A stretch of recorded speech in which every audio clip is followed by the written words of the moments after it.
Mga kapitay, sa magandang oras po sa lahat at welcome po sa aking channel. Nako, eto na. Nag-iba po ang tono ngayon, mga kabida, ni Congressman Benny Abante po, matapos pong magdeklara po ito kung si Vice President Sara Duterte na tatakbo bilang Pangulo po ng Pilipinas sa 2028 presidential election po, mga kabida. Dati grabe hong kritisismo po ang inabot po ni VP Sara po Makabida laban po sa kanya. Pero ngayon nag-iba na po. Anong sabi po ni Abante Makabida? Ngayon daw kung gaganapin ang eleksyon, mananalo po ito hong si Vice President Sara Duterte, mga kabida. Ang laki daw ng tsansa ng PC Presidente na makuha muli yung pinakamataas na posisyon na dati na pong hinawakan po ng kanyang ama, mga kabida.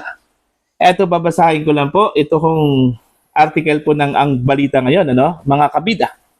Abante, kung ngayon ang eleksyon, mananalo si Sara. Eto, aminado si Pastor Benny Abante, kinatawan ng 6th District ng Maynila na may malaking tsansa umanong manalo si Vice President Sara Duterte sakaling idaos sa ngayon ang halalan sa pagkapangulo. Sa isang panayam sa Billionaire News Channel, sinabi ni Abante na sa kasalukuyang kalagayan ay nananatiling malakas ang puwersa ni VP Sara sa publiko. Okay, ito yung sinabi po niya, mga kabida, po. At this point in time, naniniwala ako, she has a very good chance. Pero still, kung ngayon ang eleksyon, palagay ko mananalo si Sara. Sa ngayon, naniniwala akong malaki ang tsansa niya. At kung ngayon gaganapin ang eleksyon, sa tingin ko mananalo si Sara. Ayon kay Abante, malaking faktor sa posibleng panalo ni VP Sara ang magiging resulta ng mga isyong kinakaharap ito. Partikular ang mga aligasyon may kaugnayan sa impeachment. Binanggit din ng kongresista na kung malalampasan ni VP Sara ang mga kontrobersiya, maaari niyang makuha muli ang pinakamataas na posisyon sa bansa na minsang hinawakan ng kanyang ama na si dating Pangulong Rodrigo Duterte. Nagpahayag si Abante ng ganitong pananaw matapos ideklara ni Vice President Sara Duterte ang kanyang intensyong tumakbo sa pagkapangulo sa 2028 election. Sa kabila ng kanyang mga naunang kritisismo at panawagang tapusin na ang pamumuno ng mga Duterte, kinilala rin ni Abante na nananatiling malakas ang suporta ng publiko kay VP Sara. Ayun. Bakit po nag-iba, mga kabida? Okay? Natakot ba ito kung si Abante?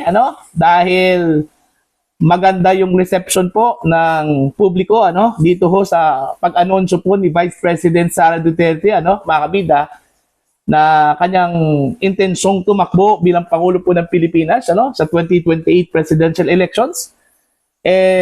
Halatang-halata naman po kung makikita po natin yung social media, mga kabida, grabe talaga, very receptive po yung mga social media users dito ho sa anunsyo ni Vice President Sara Duterte. Ang dami na pong nag-pledge na mga grupo, mga kabida, na susuporta po sila kay VP Sara sa 2028 presidential elections. In fact, okay, yung dati hong grupo po ng Uniteam, mga kabida,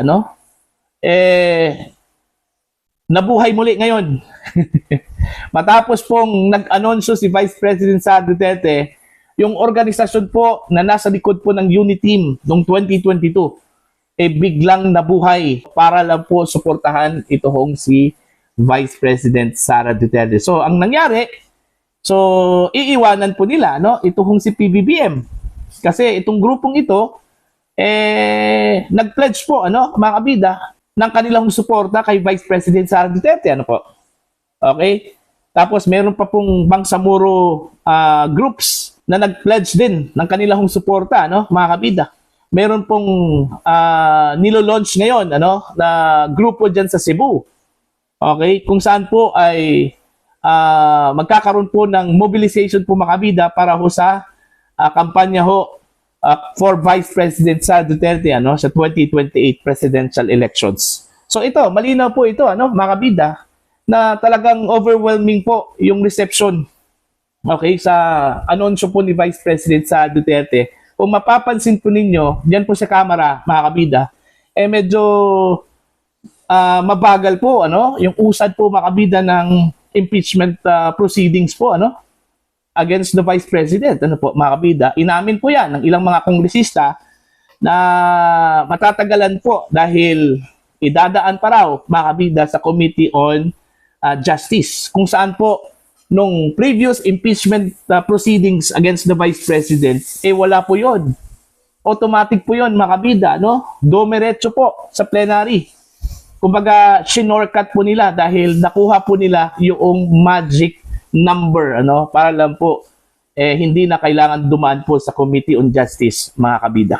Pero ngayon, malabo po kasi yung 1/3 na ni-require po ng Constitution, mga kabida, para po automatic na itatakil dyan sa plenary, mga kabida, hindi po nila nakuha. Nahihirapan daw itong mga mambabatas po natin dyan po sa House of Representatives. Ito kaya yung dahilan kung bakit nag-iba po ang tunada po ni Benny Abante po, mga kabida. Okay? Kamakailan lang po, sinabi po niya hindi po mananalo itong si Sara Duterte, at hindi daw niya iboboto ito, mga kabida. Okay? Pero ngayon, biglang nag-360. Ito si Benny Abante, mga kabida, po. Okay? Mga magagandang salita na po ang naririnig po natin sa kanya ngayon. Okay? For Vice President Sara Duterte po, mga kabida. Maraming ang prediction na unang-una, yung kapalaran po ng impeachment sa House of Representatives, hindi daw ito matutuloy, mga kabida, dahil mahihirapan daw silang makakuha po ng suporta mula sa mga kongresista, para lang po umusad itong impeachment complaints, okay, against the Vice President dyan po sa Senado.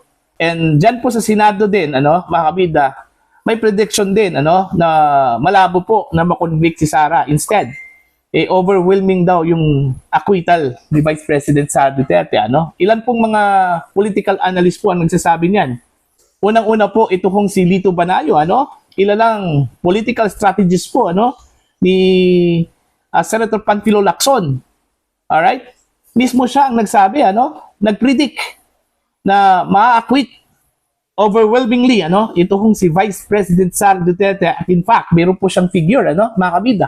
16 senators ang boboto daw, para ho sa acquittal ni Vice President Sara Duterte dyan po sa Senado, mga kabida. Okay? So, paano yan?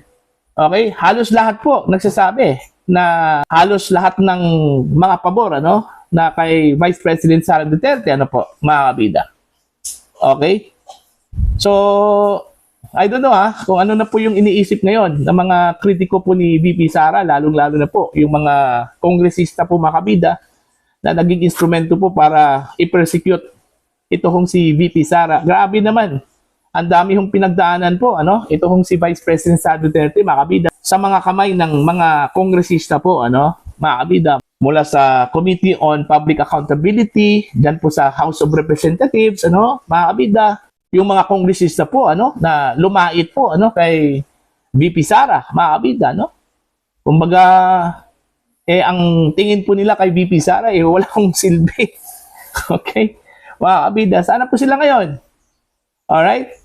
Yun yung gusto kong abangan, ang magiging reaction po nila, mga kabida, dito sa pangyayaring ito, po.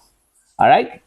So, yun po, maganda yung epekto po, yung announcement po ni Vice President Sara Duterte. Nagbigay po yun ng, kumbaga, assurance po sa kanya, mga kabida, at mas lalo hong tumindi, lumakas yung kanya hong tsansa, para ho sa pagiging Pangulo po ng Pilipinas. Yung impeachment po, mga kabida, sabi po ng ilang mga eksperto, malabo na raw yun na mangyayari, mga kabida. Either dyan po sa House of Representatives o di kaya sa Senado, mga kabida, po. So para po sa inyo, ano po ang inyong opinion at pananaw po dito ho sa pagbago ho ng tono Okay? Mula sa pagiging combative po, ano, ito kong si Benny Abante, okay? Ngayon, iba na po mga kabida. Parang sumang-ayon na po siya, ano, sa pananaw po ng publiko, ano po, na si Sara Duterte ang pinakamalakas na kandidato ngayon at mananalo po ito, mga kabida, sa eleksyon sa pagkapangulo po ng Pilipinas. Para ho sa inyong opinion at pananaw, please comment down. Sa mga hindi pa po subscriber sa channel, please subscribe, just click the subscribe button, click the notification bell, click all para updated po kayong mga kabida sa aking mga uploads. Maraming salamat po sa inyo lahat.